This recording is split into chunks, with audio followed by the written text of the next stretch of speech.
Listen to this. If you think yoga is difficult, well, it's not, especially for a lady that's changing the way yoga is done in our area. Amor and Gradia is a wellness co-op that focuses on making the benefit of yoga available to those who have experienced any kind of trauma in their lives. So joining me today are the co-founders, Rachel Jarmus and Sarah Kennedy. Thank you so much for being here. Thank you. Okay, so you experienced a stroke. How many years ago would you say? It was 8 years ago. 8 years ago. And when did you get the guts to say, you know what, I need more than the therapy I'm getting, I'm going to try yoga? That's a great question. So I did traditional therapy for probably 4 or 5 years. Okay. Did everything doctors told me to do until I got to the point where they said, you've come as far as you can.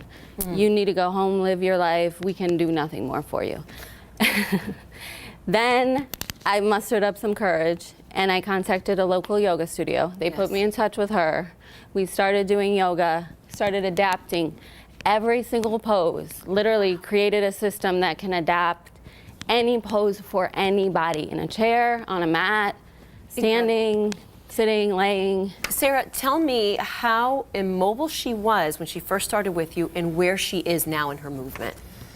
So when she first came, mainly what I saw was someone hiding from the experience they had been through, and so her body was representing that. She was very contracted in many ways and kind of carried herself in a forward contracted position. I felt like hiding herself. Yes. And then through the time together, I just saw her embody herself again and become more open, and her body started to move and respond to the fact that emotionally she was kind of coming back to life, and so it was really a beautiful experience. You know, it's interesting just to see your own body right now as she's talking about you. You are changing the way you're sitting in this very chair. It's amazing to see what a yoga instructor can do. Yes. Tell me a little bit about where people can find you and how you transition from an instructor of 10 years to now someone who's working with a population that feels they can't do it.